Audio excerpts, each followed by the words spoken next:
예, 이 시편 5편의 배경은 좀 학자들에 따라서 좀 분분합니다.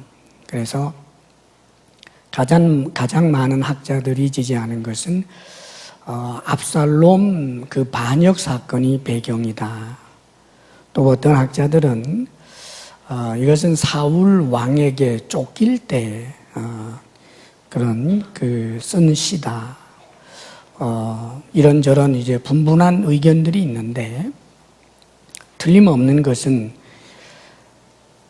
이 다윗이 굉장히 힘들고 어려운 그런 때에 하나님 앞에 이제 이 시를 쓴 것 같습니다. 이 시편은 하나님을 향한 찬송시이면서 동시에 이 시 자체가 하나님을 향한 기도입니다. 전부 기도말이죠. 그러니까 아마 다윗이 굉장히 어려운 그런 시절을 보내면서 하나님 앞에 기도를 많이 했을 텐데, 그런 기도들을 정말 정죄된, 아주 정결하게 정죄된 언어로, 시적 언어로 하나님 앞에 기도를 한 거지요. 자, 다윗이 한 이 기도, 이 시를 보통 나중에 후대의 사람들은, 특별히 제사장들이 아침 희생 제사 때, 공식적으로 드리는 그 희생 제사 때 하나님 앞에서 낭송했던 그런 이제 시이기도 합니다. 그래서 이 시도 시편 3편처럼 이제 아침 찬송시라고 그렇게 별명이 붙어 있는 거예요. 자, 그렇다면 다윗의 이 시, 다윗의 이 기도를 통해서 하나님께서 우리에게 주시는 그런 교훈과 혹은 격려, 위로를 받을 수 있게 되기를 바랍니다. 오늘 말씀 1절을 우리 함께 읽어볼까요? 다 같이 시작. 여호와여 나의 말에 귀를 기울이사 나의 심정을 헤아려 주소서. 기도하고 있죠. 하나님 앞에 기도하면서 자신의 기도를 들어달라고, 하나님 내 심정을 헤아려 달라고 그렇게 지금 탄원하는 기도말로 시가 시작이 됩니다.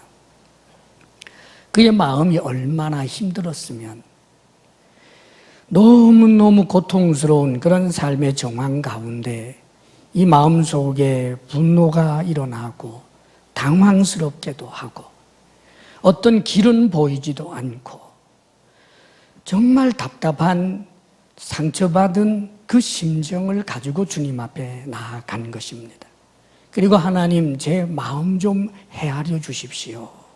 그렇게 하나님 앞에 탄원하고 있는 거지요.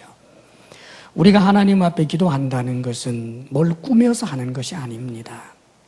지금 다윗은 시를 쓰면서도 이랬으니, 시가 아닌 정말 단발마적으로 하나님 앞에 기도할 때 그의 아픔을 그대로 여과 없이 아마 하나님 앞에 고백하면서 기도했던 것 같습니다.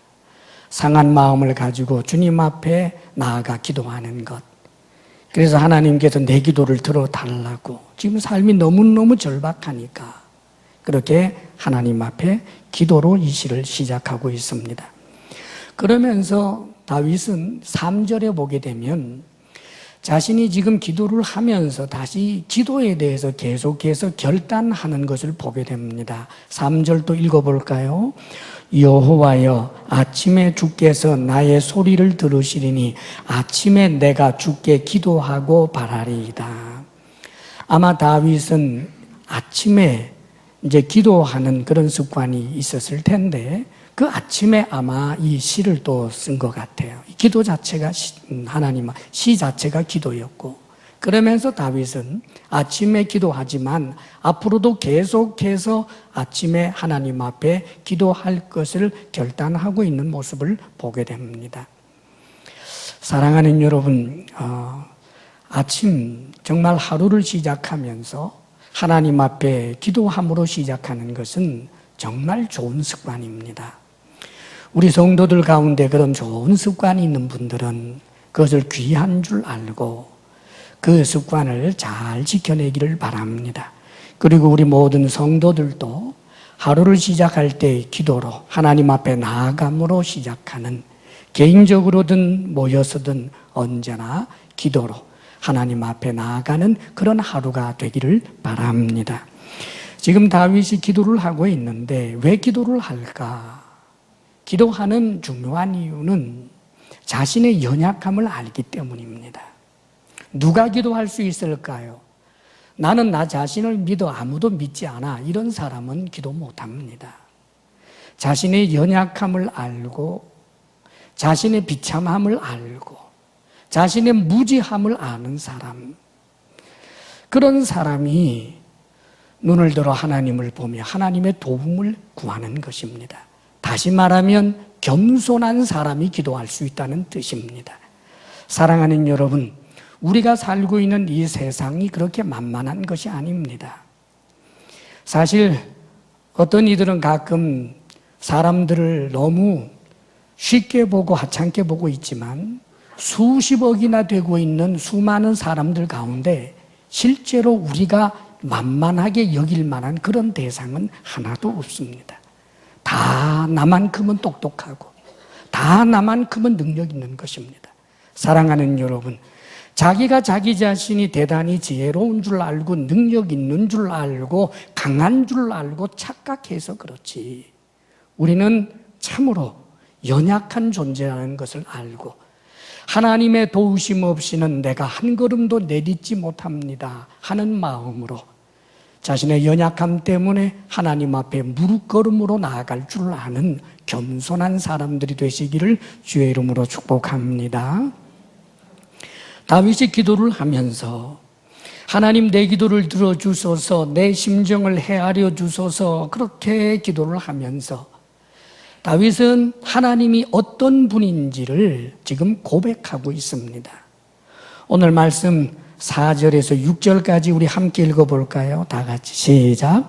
주는 죄악을 기뻐하는 신이 아니시니 악이 주와 함께 머물지 못하며 오만한 자들이 주의 목전에 서지 못하리이다. 주는 모든 행악자를 미워하시며 거짓말하는 자들을 멸망시키시리이다.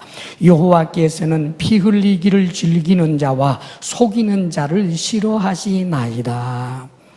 지금 다윗은 기도하면서 자신의 기도를 들으시는 분이 어떤 분인지를 지금 생각하는 거예요.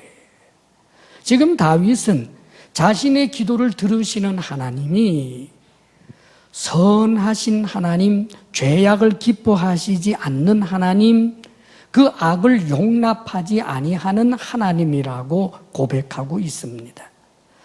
사랑하는 여러분, 우리 하나님 앞에서 여기 죄악, 악 이런 것은 무엇을 두고 하는 말일까요? 죄라든지 악이라고 하는 것은 많은 사람들의 공통 분모로 죄 혹은 악으로 규정했기 때문에 죄나 악이 되는 것이 아니고, 물론 그런 부분도 많이 있습니다만 하나님 앞에서 죄 혹은 악이라고 하는 것은 하나님이 가지신 그 내적 질서에 반대되는 것이 말하자면 죄요 악입니다. 우리 하나님은 선이신데 악을 함께 가지고 있는 모순된 분이 아닙니다. 하나님은 스스로가 자신의 내적 질서에서 갈등을 일으킬 만큼 자기가 자기 자신에게 불만족스러운 그런 존재가 결코 아닙니다. 그렇기 때문에 우리 하나님은 언제나 선하시고 선하신 그 하나님에게는 죄악이나 악이 결코 있을 수 없고 용납될 수 없다는 사실을 우리가 알아야 합니다. 그런데 하나님의 이 선하심을 알지 못하면 사람들은 자신이 만들어낸 신에게 기도를 할 때 어처구니 없는 기도를 사실상 많이 합니다. 내가 무엇인가 소유하고 싶은데 그 소유하기 위하여 내가 애쓰고 노력하는데 그 과정에 수많은 악들이, 수많은 더러운 것들이 거기 들어가 있는데, 그러면서 신에게 그것을 잘 소유할 수 있도록 도와달라고들 기도합니다. 세상은 그렇게들 기도하는 거예요. 좀 단순화시켜서 말한다면, 신이여, 내가 지금 도적질을 하고 있는데 이 도적질이 들키거나 도적질한 것을 먹고 체하거나 그런 일 없이 아주 세련되게 잘할 수 있도록 도와주십시오. 이게 세상의 기도입니다. 왜냐하면 그들의 신은 자신들이 만들어낸 신, 그들의 신은 절대로 선하기만 한 신이 아니기 때문입니다. 사랑하는 여러분, 저와 여러분이 믿는 하나님은 인간의 욕심에 의해서 만든 신이 아니라 스스로 계시는 분, 선하신 분, 빛이신 분, 하나님이라는 사실을 결코 잊지 마시기를 주의 이름으로 축복합니다. 그러므로 우리가 기도할 때 내 기도보다 더 소중한 것은, 내 소원보다 더 소중한 것은 이 소원을, 이 기도를 들으시는 분이 어떤 분인 줄 알고 우리의 기도가 그분에게 합당한 기도가 되도록 해야 하는 것입니다. 우리 하나님은 선하신 분, 거룩하신 분, 죄를 절대로 용납할 수 없는 분이기 때문에 당연히 이런 하나님은 이런 죄에 의해서 살아가고 있는 사람들을 향하여 반드시 심판하시는 하나님이라고 하는 것을 오늘 성경은 보여줍니다. 오만한 자들이 주의 목전에 서지 못합니다. 모든 행악자를 하나님은 미워하십니다. 거짓말하는 자들을 하나님은 멸망시키십니다. 피 흘리기를 즐기고 남을 속이고 남을 괴롭히는 사람들을 하나님께서는 싫어하십니다. 이렇게 고백하고 있지요. 그렇지요. 우리 하나님은 선하신 하나님이기 때문에 반드시 이 죄에 대하여, 악에 대하여 심판하시는 하나님이라는 사실을 우리는 꼭 기억해야 합니다. 성경은 창세기로부터 시작해서 요한계시록에 이르기까지 우리 하나님은 반드시 심판하시는 하나님이라는 것, 죄에 대해서 반드시 심판하시는 하나님이라고 하는 것을 엄중하게 말씀하고 계심을 우리는 알아야 합니다. 우리 예수님께서도 그렇게 말씀하시지 않았습니까? 만일 너희 눈이 너로 범죄하거든 빼어버려라. 두 눈 가지고 천국에, 조금 이상해졌는데요. 두 눈을 가지고 지옥에, 주여.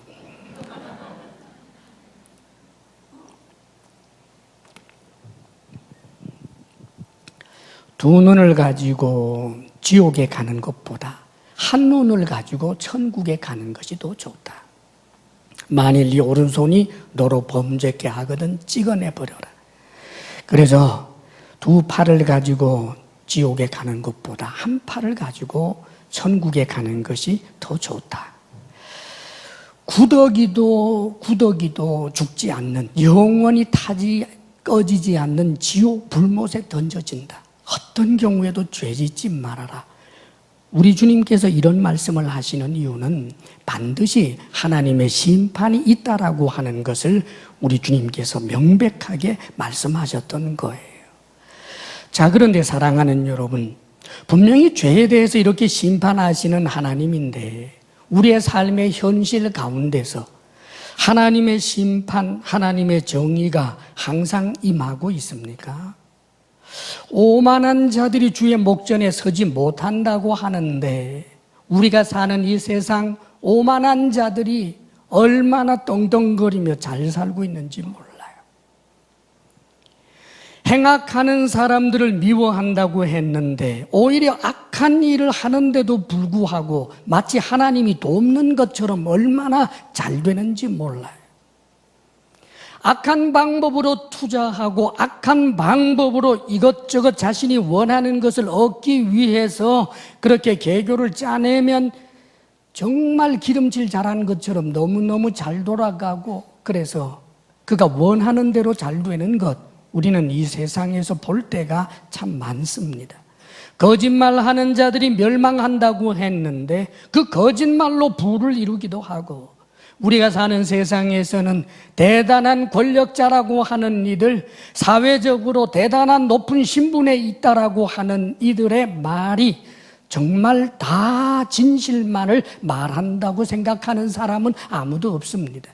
그런데 그 거짓말에 능한 이들이 사회 지도층 계층을 형성하기도 하고 자자손손 오히려 잘 되고 기득권을 누리면서 살고 있는 것 우리가 보고 있습니다.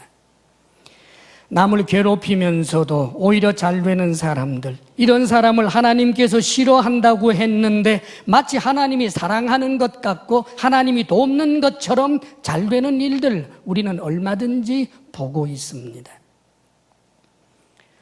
사랑하는 여러분, 그러나 우리는 기억해야 합니다. 이 역사 가운데서 하나님의 심판이라고 하는 것이 때때로는 강력하게 나타나지 않는 것처럼 보이지만, 그러나 하나님의 심판은 반드시 있다라고 하는 사실을 알아야 합니다. 때때로 역사의 심판을 우리가 보기도 합니다. 그러나 역사 속에서 나타나는 이 심판이라고 하는 것은 성경이 말씀해 주고 있는 진정한 심판의 그림자에 불과한 거예요. 30명, 40명 수많은 사람을 죽이고 자기도 형장의 이슬로 사라지는 정도가 심판받았다고 할 수가 있겠습니까? 아닙니다. 죽고 난 다음에 영원한 심판이 반드시 있는 거예요. 요즘 우리는 경악할 만한 그런 일들을 접하면서 온 국민이 허탈해하다가 분노해하다가 지금 갈피를 잡지 못하는 그런 현상이 우리 사회 가운데 나타나고 있습니다. 사실 우리 하나님께서 어떤 면에서는 역사적 심판을 조금 보여준 겁니다. 하나님의 심판의 그림자를 보여준 거지요. 그것만으로도 너무나 밑바닥 시궁창으로 떨어지는 우리 사회를 하나님이 그래도 긍휼히 여기시고 우리 국민을 긍휼히 여기셔서 터무니없는 악한 일을 일삼으면 무서운 회초리가 있다라고 하는 것을 조금 보여주시는 것이겠지요. 그러나 여러분 기억하십시오. 하나님의 심판이라고 하는 것은 그 정도가 아닙니다. 감옥에 좀 가는 것으로 심판의 끝도 아니고 수치를 당하고 사과를 좀 하는 것으로 사실은 역사의 심판을, 하나님의 심판을 다 면했다라고 할 수 없는 것입니다. 우리 하나님께서 사실 이 사건들은 드러내게 함으로 우리 사회 안에 있는 이 엄청난 구조적이고도 터무니없는 악들이 얼마나 독버섯처럼 뻗어 있는 것인가를 보여주신 것이지, 우리가 기억해야 할 일이 있습니다. 드러나게 하지 않았다면 아마 잘 몰랐을 것입니다, 여러분. 오늘 성경에도 여기 오만한 자들이 있습니다. 주의 목전에 서지 못할 오만한 자들, 우리가 보면 저 사람 오만한 자대도 잔인데 어떻게 저렇게 잘 되고 있지? 그렇게 하나님의 정의가 어디 있느냐라고 하나님 앞에 따질 때가 있지만, 여러분 아십니까? 오만한 자가 겸손의 가면을 쓰고 죽을 때까지 그 겸손의 가면이 벗겨지지 않은 그런 경우도 있을 수 있습니다. 사랑하는 여러분, 피 흘리고 악을 행하면서 살아가는 아주 악한 자이지만 온 세상이 선한 사람, 착한 사람, 좋은 사람으로 그렇게 보고 칭찬하고 환호했던 이들도 우리 역사 속에는 분명히 있을 것입니다. 피 흘리며 살며 남을 속이고 남에게 좋지 못한 일을 하면서 살았는데 착하게 선하게 살고 거짓말을 일삼고 살았는데 언제나 진실만을 말하는 믿음직스러운 사람이라고 어느 세대가 혹은 한 나라가 전 세계적으로 환호하고 박수를 보내고 갈채를 보낸 그런 일들도 우리 역사 속에는 분명히 있을 것입니다. 그러나 그날이 오면 모든 감추인 것이 드러나게 될 것입니다. 사랑하는 여러분, 오늘날 우리가 드러난 사건을 보면서 입을 벌리고 허탈해하는 것 이상으로 참으로 우리 인간 군상이, 사회가, 인간들이 만들어 놓은 그 죄의 간교함과 역사적으로 드러난 것뿐만 아니라 드러나지 않은 그 엄청난 죄로 인해서 저도 여러분도 하나님 앞에서 너무나 충격을 받고 놀라게 될 때가 있습니다.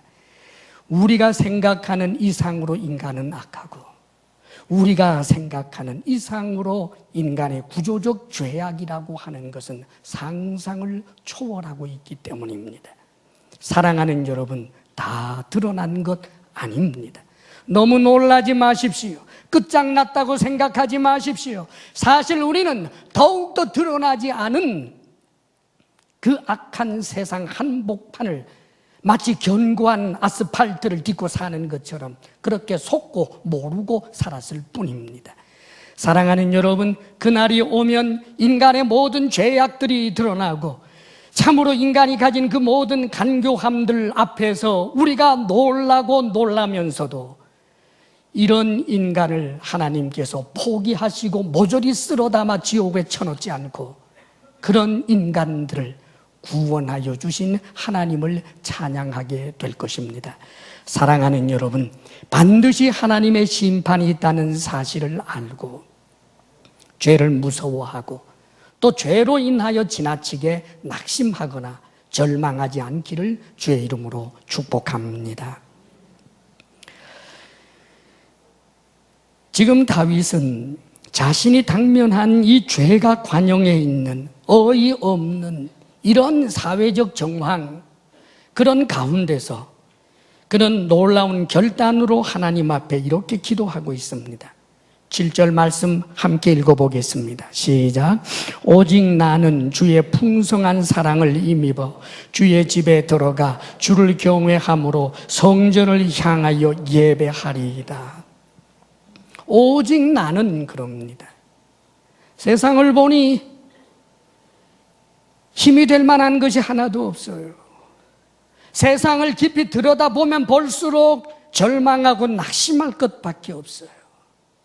그런데 지금 다윗은 결심하는 겁니다. 오직 나는, 지금 내 상황이, 이 사회적 정황이, 우리 나라가 완전히 요지경이지만 오직 나는 주의 풍성한 사랑을 힘입어 주의 집에 들어가 주를 경외함으로 성전을 향하여 예배하리이다라고 고백하고 있습니다.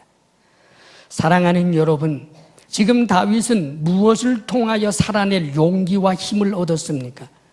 주님의 풍성한 사랑입니다.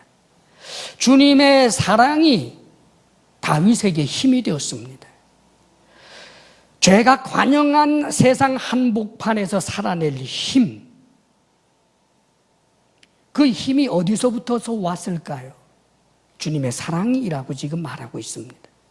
사랑하는 여러분, 여러분에게 묻겠습니다.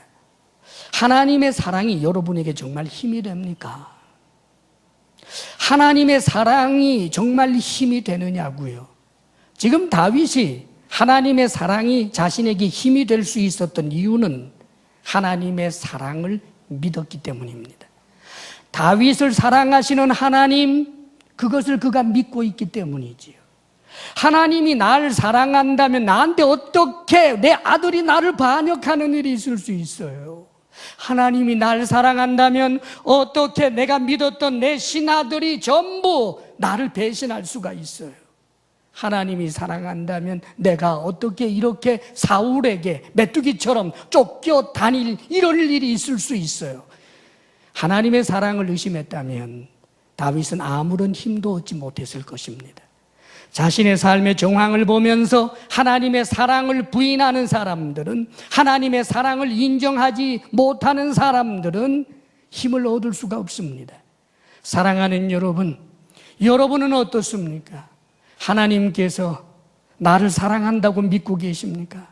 지금 현재 내가 원하는 일이 이루어지지 않았어도 여전히 하나님 날 사랑한다고, 오히려 하나님을 경외하지 않고 악한 악한 일을 하는 사람이 승승장구하고 잘 되고 나는 잘 안 되는데도 불구하고 하나님 날 사랑합니다, 그것을 믿고 있습니까? 만일 믿는다면 여러분은 어떤 삶의 정황에서도 힘을 얻을 수가 있습니다. 사랑하는 여러분, 구약의 성도들보다 우리는 훨씬 더 하나님의 사랑을 믿을 만한 이유가 있습니다. 그것은 우리 주 예수 그리스도의 십자가 구속의 은혜 아닙니까? 나를 위하여 십자가에 못 박혀 죽으신 우리 그리스도를 보면 하나님의 사랑이 웅변적으로 나타나고 있는데도, 그럼에도 불구하고 하나님의 사랑을 인정하지 못한다면 사랑하는 여러분, 무엇으로 하나님의 사랑을 인정하겠습니까? 하나님의 사랑을 인정하지 못한다라고 하는 것은 어린 치기 정도가 결코 아닙니다. 하나님의 사랑을 인정하지 않는다라고 하는 것은 좀 그래도 되는 그런 수준이 아닙니다. 생각해 보십시오. 하나님이 나를 사랑하지 않는다라고 그렇게 규정하고 정의를 내린 다음에 하늘을 쳐다보십시오. 하늘은 놋쇠로 만든 하늘이 되어버릴 것입니다. 하나님이 나를 사랑하지 않는다라고 스스로 규정을 하고 난 다음에 여러분의 삶의 정황을 보십시오. 길이 하나도 보이지 않을 것입니다. 사랑하는 여러분, 하나님의 사랑을 부인하고 나서는 나아갈 길도 없고 도움을 요청할 곳도 없는, 스스로가 지옥을 만드는 가장 어리석은 행위인 것입니다. 사랑하는 여러분, 예수 그리스도 십자가 구속의 은혜를 바라보면서 하나님의 사랑을 인정하고 하나님이 나를 사랑하십니다, 나는 이 사실을 믿습니다, 이 믿음을 통하여 날마다 새 힘을 얻고 여러분의 삶의 정황이 아무리 힘들고 모순스럽고 어렵다고 할지라도, 정의가 실종된 것처럼 보이는 세상이라 할지라도, 내 삶의 현실이 억울하고 또 분하다 할지라도 오히려 살아낼 만한 힘을 얻을 수 있는 하나님의 사람들이 되시기를 주의 이름으로 축복합니다. 할렐루야, 아멘. 우리 서로 한번 격려해 봐요. 하나님의 사랑을 믿으십시다. 네, 그래요. 하나님 사랑을 꼭 믿기를 바랍니다. 하나님의 사랑을 믿음으로, 하나님의 사랑으로 인해서 힘을 얻은 이 다윗이 계속해서 하나님 앞에 자신을 원수로부터 구원하여 달라고 기도하고 있습니다. 8절 9절 말씀을 우리 또 함께 읽겠습니다. 시작. 여호와여, 나의 원수들로 말미암아 주의 의로 나를 인도하시고 주의 길을 내 목전에 곱게 하소서. 그들의 입에 신실함이 없고 그들의 심중이 심히 악하며 그들의 목구멍은 열린 무덤 같고 그들의 혀로는 아첨하나이다. 지금 다윗은 여호와여, 나의 원수들로 말미암아 주의 의로 나를 인도하시고 그럽니다. 지금 원수들이 있다는 것을 주님께서 보시고 나를 주의 의로 인도해 주십시오, 주의 길을 내 목전에 곱게 하소서, 그렇게 기도합니다. 지금 다윗이 생각하는 원수가 무엇일까요? 지금 다윗이 생각하는 그 원수란 주의 의를 갈 수 없도록 주님께서 원하시는 그 의의 삶을 살지 못하도록 방해하는 세력, 그 영, 그 사람, 이들을 일컬어 원수라고 하는 거예요. 주님의 길을 가려고 하는데 주님의 길을 가지 못하도록 막아서는 것, 이것을 그는 원수라고 말하고 있는 거예요. 사랑하는 여러분, 우리가 이 세상에서 원수라고 생각하는 것이 무엇입니까? 내가 무엇인가 쟁취하려고 하는데 이 쟁취하는 것을 방해하는 일을 원수로 규정하는 게 아닙니다. 내가 신발 가게를 하는데 그 옆집에 더 큰 신발 가게가 생겨서 그래서 장사 잘 안 될 때 그 큰 신발 가게를 향하여 원수라고 생각을 하고 일을 가는 것, 그런 게 아니라는 뜻입니다. 사랑하는 여러분, 지금 다윗이 원수라고 규정한 그 원수는 주의 의를 행할 수 없도록 막아서는 것, 주님의 길을 걸어야 되겠는데 그 좁은 길을 걷지 못하도록 막아선 것, 이게 바로 원수라고 생각하는 거예요. 그래서 이 원수들은 때때로 자신의 측근에 있으면서 자신에게 정체를 속이고 그렇게 의의 길을 가지 못하도록 속삭이기도 한다는 거지요. 그들의 입에 신실함이 없고 그들의 심이 악하며 그들의 목구멍은 열린 무덤 같은데, 그런데 그들의 혀로는 아첨을 하는 거예요. 그 입에 신실함이 없는데 들어보면 설득력이 있고 진실 같아요. 사랑하는 여러분, 다윗은 이런 경험을 많이 했다는 뜻입니다. 속은 악하고 목구멍은 열린 무덤과 같은 아주 좋지 못한 의도를 가지고 있으면서도 말을 할 때는 다윗을 위하는 것처럼 그렇게 갖은 아첨의 말을 한다는 뜻입니다. 아마 다윗은 이런 경험 많이 한 것 같아요. 가령 다윗이 사울 왕에게 쫓길 때 사울을 드디어 죽일 수 있는 기회가 생겼습니다. 다윗의 측근 중에서 다윗을 위한답시고 얘기하지 않았습니까? 성경에 보면 기록이 되어 있지요. 왕이시여, 하나님께서 주신 기회입니다. 사울 왕을 지금 죽이시지요. 사실 그 본인도 자신이 지금 마귀의 도구가 되어서 다윗으로 하여금 의의 길, 하나님께서 기뻐하시는 주님의 길을 가지 못하도록 막아선다라고 하는 것을 본인 자신도 아마 자각하지 못했을 거예요. 사랑하는 여러분, 우리는 기억해야 합니다. 우리의 원수가 누군가? 진정한 원수는 주의 길을 가지 못하도록 막아서는 악한 영이고, 우리 인생들은 자신이 의도해서 혹은 의도하지 못하는 채로 때때로 이 악한 영에 사로잡혀서 악한 영의 도구가 되어서 다른 이로 하여금 믿음의 길을 가지 못하도록 방해하는 자리에 설 수 있음을 우리는 알아야 합니다. 심지어는 다윗조차도 그런 적이 있지 않습니까? 다윗이 악한 일을 함으로 말미암아 수많은 경건한 사람들로 하여금 자신의 믿음의 길을 회의하게 만든 적이 있지 않았겠습니까? 그러므로 우리는 스스로 경계해야 합니다. 아마 모르기는 몰라도 성경에 정확하게 기록이 되어 있는 건 아닙니다만은 상상력을 동원해서 다윗이 우리아의 아내 바세바와 이 동침하는 그 내용에서, 성경에는 없어요, 여러분. 그 내용이 어떤 거냐면 이렇게 우리가 상상은 좀 해볼 수 있어요. 가령 다윗이 목욕하는 우리아의 아내를 보고 아주 음욕이 부릴듯 일어났습니다. 그래서 소유하고 싶어 하는 거죠. 그럴 때 그 주변에 아마 다윗의 측근 중에 측근들이 있지 않았겠습니까? 그 왜 뾰족한 목소리로 말하는 사람들, 왕이요. 왕은 뜻한 바를 할 수 있는 분이옵니다. 원하시는 대로 하시오소서 그랬지 않았겠어요? 제 상상에는 분명히 다윗 옆에서 예쁜 여자가 있어서 취하고 싶으면 취할 수 있는 권세가 있는 이가 왕 아니겠습니까? 이렇게 부추긴 이가 있었을 것으로 추측이 됩니다. 누구를 가장 위하는 것처럼 보이고 누구에게 가장 충성스러운 것처럼 보입니까? 다윗을 위하는 것처럼 보이고 다윗에게 가장 충성스러운 것처럼 보이지만 다윗으로 하여금 의의 길, 주의 길을 가지 못하도록 막는 자가 된 것입니다. 사랑하는 여러분, 내가 누군가에 신실하게 기도하는 사람을 기도하지 못하게 만든다면, 충성하는 자를 충성하는 그 마음에 끓어오르는 그 불길을 물을 뿌려서 꺼뜨렸다면, 사랑하는 여러분, 내가 그리스찬이라고 하면서도 다른 그리스찬으로 하여금 믿음의 길, 의의 길을 제대로 가지 못하도록 방해하는 자가 되었음을 알아야 합니다. 그러므로 사랑하는 여러분, 우리는 원수를 경계해야 합니다.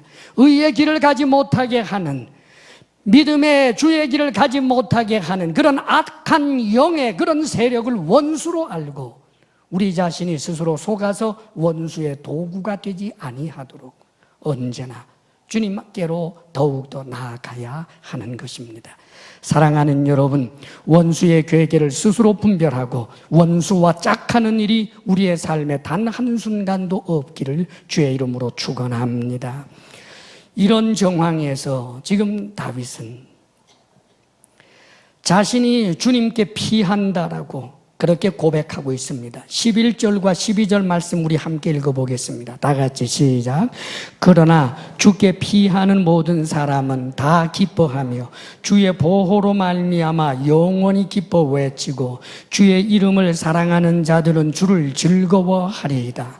여호와여, 주는 의인에게 복을 주시고 방패로 함같이 은혜로 그를 호위하시리이다. 지금 이런 정황이란 말이에요. 이 세상이 형편없고 나에게 가까이 다가와서 나를 위하는 척하지만 나로 하여금 믿음의 길을 가지 못하게 하는 그런 측근들이 있고 도대체 분별해낼 수가 없는 이 혼란과 혼미 속에 있는 이런 다윗의 정황에서 다윗은 그럽니다. 그러나 주께 피하는 자는, 주께 피하는 자는, 모든 사람, 주님께 피하는 모든 사람은 다 기뻐한다라고 그렇게 고백하고 있습니다. 사랑하는 여러분, 지금 다윗은 기뻐할 상황이 아닙니다. 그런데 기쁩니다.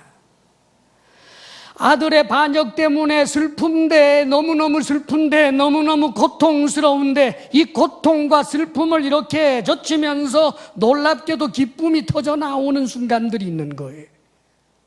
사울에게 쫓기면서 너무 힘들고 어렵고 억울하고 이를 갈 만큼 분한데, 그런데 어느 순간 기쁨의 샘이 터지는 거예요. 어떻게 할 때? 주님께 피할 때 그렇다는 말입니다. 마치 암탉이 병아리를 부르면 그 병아리들이 암탉의 귀 사이로 들어가서 그 작은 머리를 내어놓고 삐약삐약 할 때 얼마나 행복합니까? 주님께 피하면 주님의 따뜻한 품 안에 있다라고 하는 그 확신 속에서 말할 수 없는 기쁨이 있더라는 거지요. 그런데 사랑하는 여러분, 주님께 피하는 모든 사람인데 이 주님은 누굽니까? 우리 예수 그리스도의 아버지, 예수 그리스도의 하나님, 그분이 바로 우리의 주님이십니다. 예수 그리스도와 상관없는 하나님, 우리가 믿는 하나님 아닙니다. 예수 그리스도의 아버지가 아닌 다른 아버지, 그는 우리가 믿는 하나님 아버지가 아닙니다. 그렇기 때문에 예수님께서도 이런 말씀을 하셨습니다. 나는 길이요 진리요 생명이니 나로 말미암지 않고는 아버지께로 올 자가 없느니라 라고 말씀하십니다. 우리 주님께서 치유 사건을 통해서 아주 중요한, 주님께 피하는, 하나님께로 나아가는 그 중요한 교리에 대해서 이렇게 말씀하신 적이 있습니다. 10사람의 나병 환자를 보고 주님께서 가서 제사장들에게 보이라고 했고, 그 10사람이 제사장에게로 가다가 그 중에 한 사람, 사마리아 사람이죠, 이방인, 그가 자신이 병이 나은 것을 알고 예수님께로 돌아와서 꿇어 엎드려 감사한 내용이 나옵니다. 그럴 때 예수님께서 이렇게 말씀하셨어요. 잘 생각해 보십시오. 다른 9은 어디 있느냐? 고침을 받은 사람은 10사람 아니냐? 그런데 사마리아 사람, 이방인 한 사람만 돌아와서 하나님께 감사하느냐? 내가 너에게 말한다. 네 믿음이 너를 구원하였느니라. 이렇게 말씀하십니다. 사랑하는 여러분, 지금 예수님이 하시는 말씀을 기억하세요. 지금 다른 9명은 유대인들인데 이 사람들이 하나님께 감사하지 않았겠습니까? 분명히 이들도 제사장에게 자신의 몸을 보이고 깨끗하게 씻음을 받았다, 고침을 받았다라고 하는 것을 확인을 받고 제사장의 조언을 따라서 어떤 정결 규례를 행하고 하나님께 분명히 감사를 했을 것입니다. 그런데 우리 예수님은 한 사람만 감사했다는 거예요. 왜요? 예수님 당신을 통해서 하는 감사가 아니면 하나님이 받으실 감사가 아니기 때문입니다. 사랑하는 여러분, 그렇습니다. 우리 예수님께서는 하나님을 섬긴다, 여호와 하나님을 섬긴다고 자부하고 있었던 그 시대의 바리새인들, 제사장들을 향하여 너희는 너희 아비 마귀에게서 났다라고 선언을 해버립니다. 그 이유는 그들은 예수님을 인정하지 않았기 때문입니다.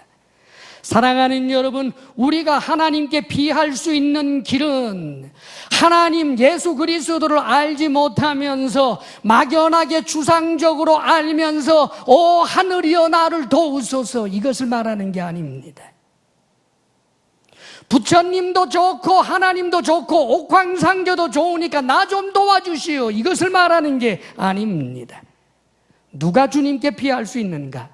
우리 주 예수 그리스도를 믿는, 그래서 그리스도를 통하여 하나님께 나아갈 때 사랑하는 여러분, 우리는 그 하나님 품에 안길 수 있는 존재가 되는 것입니다. 사랑하는 여러분, 예수 그리스도를 믿으십니까? 그렇다면 저는 여러분에게 축하할 수 있습니다. 왜냐하면 여러분들은 하나님 품에 안길 수 있는, 하나님 품에 안겨서 말로 할 수 없는 큰 기쁨을 누릴 수 있는 권세를 가지고 있는 사람들이기 때문입니다. 예수 그리스도를 믿는다라고 하는 것은 우리의 삶의 정황이 아무리 힘들고 어려워도 하나님께로 피할 수 있는 권세가 있는 사람이라는 뜻입니다. 그런데 참으로 안타까운 것은 내가 분명히 골방에서 스스로 생각해도 예수 믿는 사람임에 틀림이 없는데 그럼에도 불구하고 마음에 기쁨이 없는 이들이 크리스찬이라고 자처하는 이들 가운데도 있습니다. 참으로 안타까운 일이지요. 크리스찬의 표지는 기쁨입니다. 지금 다윗은 기뻐할 정황이 아닌데 주님께 피함으로 말미암아 기쁨이 넘쳐 흐른다고 했습니다. 그리고 이 기쁨은 한순간만의 기쁨은 아니라 앞으로 영원한 기쁨이 될 것을 내다보았고 사랑하는 자들은 항상 주를 즐거워한다라고 그렇게 선언하고 있습니다. 지금 다윗은 거짓말하는 것 아닙니다. 놀랍게도 그는 정말 기쁜 거예요. 자, 이 기쁨을 누릴 수 있어야 하는데 왜 많은 크리스찬들이 사실상 이 기쁨을 누리지 못합니까? 예수님을 믿는다고 하는데 분명히 믿는데 기쁨이 없는 이유가 뭘까요? 성경은 우리에게 기쁨을 명령합니다. 빌립보서에서도 말씀하시기를 주 안에서 항상 기뻐하라, 내가 다시 말하노니 기뻐하라 라고 말씀하십니다. 기쁨을 명령하는 이유는 기뻐할 이유가 있기 때문입니다. 사랑하는 여러분, 우리 주 예수 그리스도의 십자가 구속의 은혜를 생각하고 우리가 믿음을 지켜내면 반드시 기쁨이 일어나기 때문입니다.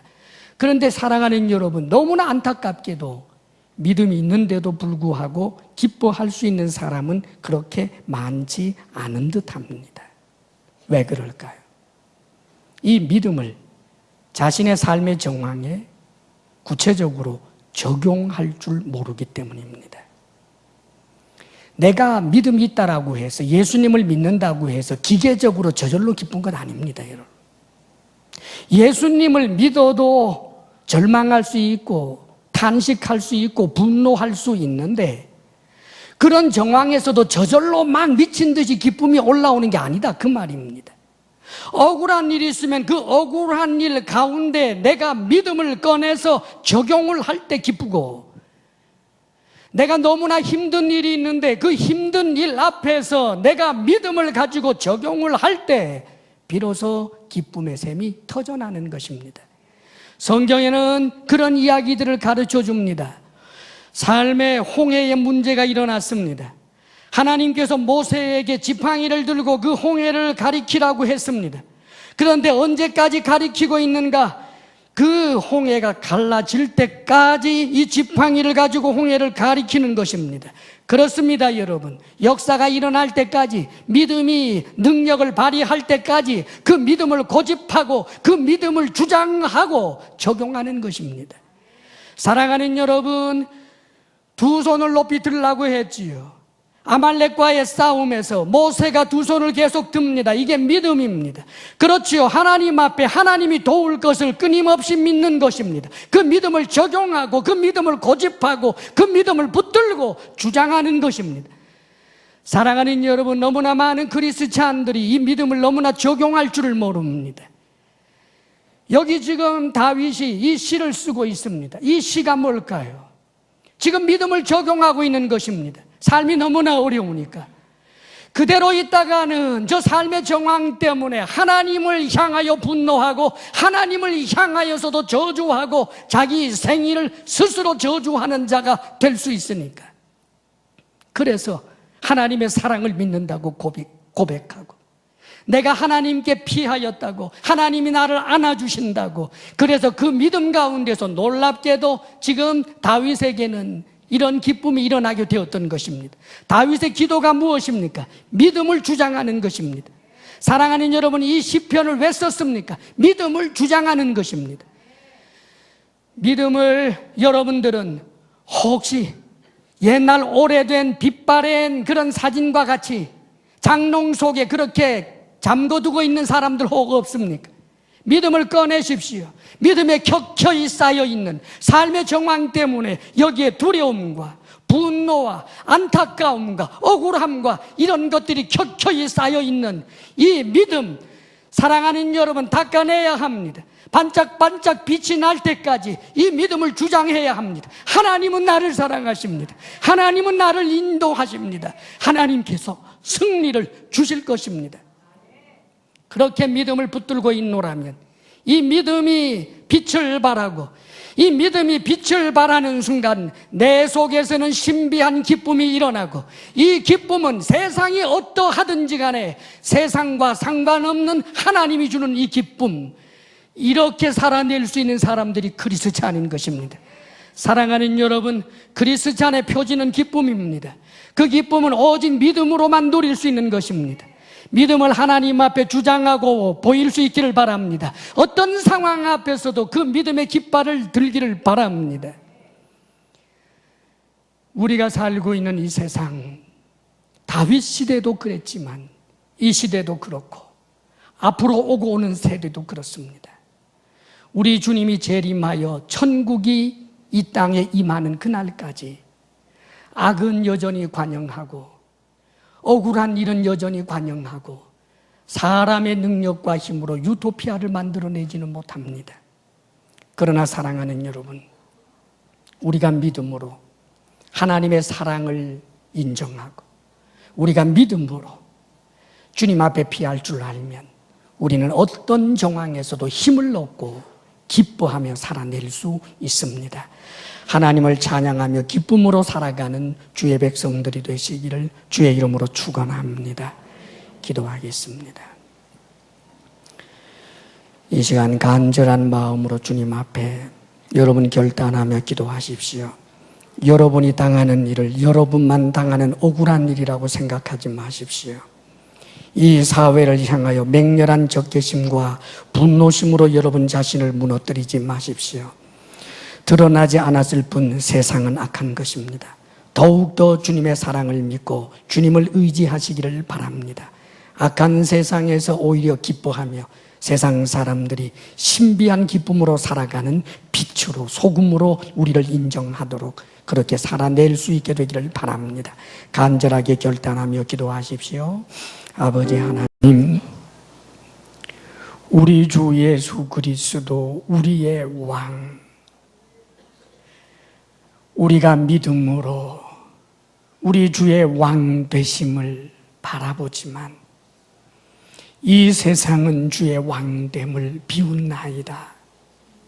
그러나 어느 누구도 부인할 수 없는 주의 왕 되심이 온 우주 가득 풍성이 드러나는 그날, 우리는 구원받은 백성으로 주님과 함께함을 믿습니다.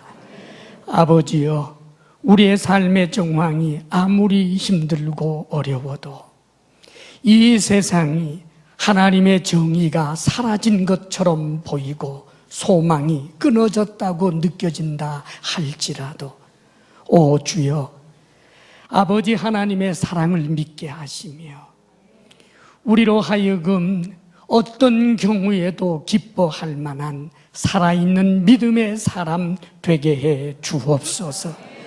사랑이신 아버지여, 그리하여 언젠가 주님 앞에 서게 될 그날을 고대하며 오늘 우리가 여전히 주의 길을, 의의 길을 걸어가게 하옵소서. 사랑하시는 하나님, 주께서 우리에게 주신 모든 물질 가운데 하나님의 것을 하나님의 것으로 구별하며 혹은 감사의 마음을 담아서 우리가 주님 앞에 올려드립니다. 사랑하는 주의 백성들이 주님을 사랑함으로 드리고 감사함으로 드리며 어렵고 어려운 중에도 힘을 다하여 드리는 이들의 예물을 기뻐 받아 주옵소서. 혹 허물이 있을지라도 주의 보혈로 씻어주시고 우리가 편손이 부끄럽게 되지 않게 하여 주옵소서. 사랑하는 주의 백성들의 일터에 복을 주셔서 수고한 땀의 열매를 풍성히 얻는 간증거리로 넘쳐나게 하옵소서. 우리 성도들에게 건강의 복을 주옵소서. 마음의 평강 주옵소서. 부부사랑 돈독하게 하옵소서. 우리들의 자녀가 하나님 앞에 믿음 없는 자로 수치스럽게 드러나지 않고 믿음의 사람으로 서게 하옵소서. 이제는 우리 주 예수 그리스도의 크신 은혜와 하나님 아버지의 한없는 사랑과 성령의 교통하심과 충만케 하심이 영과 진리로 하나님 예배하며 나아가는 사랑하는 모든 성도들 위해 이제로부터 영원토록 함께 하시기를 간절히 축원하옵나이다. 아멘.